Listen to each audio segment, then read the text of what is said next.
आरोपी 2020 से फरार चल रहा था और थाने प्रॉपर्टी सेल इसकी जांच लगातार कर रही थी और तभी ही थाने प्रॉपर्टी सेल के वरिष्ठ पुलिस अधिकारी गोरखनाथ धारगे की टीम ने आरोपी को उत्तराखंड से गिरफ्तार कर लिया। थाने crime branch DCP Amar Singh Jadhav ने बताया कि मस्जिद में अजान देने वाले गुलाम रब्बानी और एक अन्य बच्चे का अनैतिक संबंध था और इसी अनैतिक संबंध को मृतक शुएब ने देख लिया, जिसके चलते गुलाम रब्बानी ने शुएब को मौत के घाट उतार दिया। में आगे बढ़ी, क्या कुछ आरोपी का बैकग्राउंड था? 20/11/2020 को भिवंडी शहर पुलिस स्टेशन में अपहरण मामले में गुना दर्ज था, जिसमें शोहेब रशीद शेख उम्र 16 साल उसका अपहरण ऐसा गुना दाखिल था। इसमें क्राइम ब्रांच प्रॉपर्टी सेल के इंचार्ज किया गोरखनाथ के एफआईआर मलिक, पुलिस ने सचिन कोड़ी उनके इन्फॉर्मेशन से उन्होंने पैरेलल इन्वेस्टिगेशन किया, समांतर तपास किया, जिसमें यह निष्पन्न हुआ कि शोहेब रशीद शेख उम्र 16 साल इसका मर्डर किया है, खून किया है।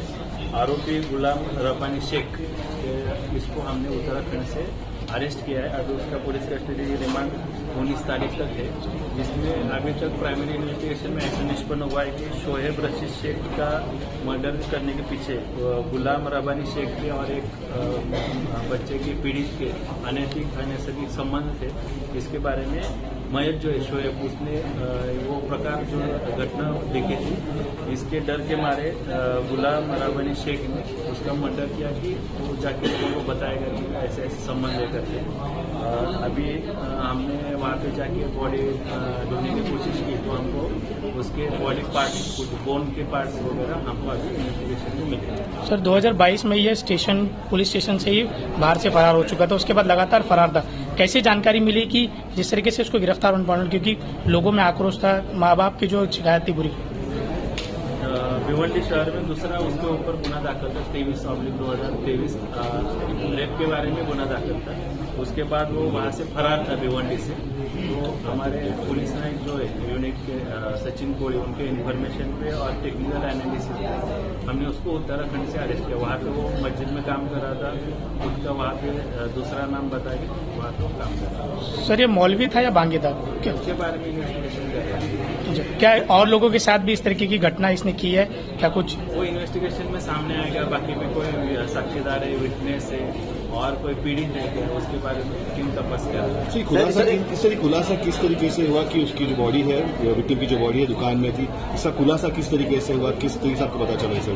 इसके बारे में हमारे पास कई विटनेस भी है और कोई टेक्निकल एविडेंस भी है, जिसके आगे और आरोपी का हमने इंट्रोगेशन किया, उससे पूछताछ की, इंक्वायरी की, ये सब चीजें मिला के हमने पूरा इन्वेस्टिगेशन करने के बाद उसका बॉडी उसने वहाँ पे दफन किया है फर्शी के नीचे उसके दुकान में। ये निष्पन्न हुआ और फिर आगे का हमने पंचनामा और इन्वेस्टिगेशन किया। सर ये कहा जाता है हत्या करने के बाद उसने शव के टुकड़े किए थे, तो क्या ये उसने कबूला कि टुकड़े करके उसने दफन किया था या फिर पूरी बॉडी था? पूरी बॉडी रिकवर हुई? इंक्वायरी कर रहे हैं, लेकिन हमको वहाँ पे पंचनामा करने के बाद बोन के उसके बॉडी के कुछ पार्ट्स, बोन के कुछ पार्ट्स मिले। ठीक है सर ये आरोपी जो है पीड़ित के परिवार वालों के साथ में मिलकर कहता था कि आपका लड़का जिंदा है, कई जगह उनको घुमाया और वो खुद कह रहा पुलिस वालों से भी कहा कि उनके बच्चों को ढूंढ को दो। तो अभी इन्वेस्टिगेशन में वो पहले वाली बात है 2023 के बाद वो तो फरार हो गया था, जैसे उस पर दूसरा गुना दाखिल हुआ तो वो फरार हुआ था और हमने बाकी इन्वेस्टिगेशन करके उसको अरेस्ट किया। ठीक है।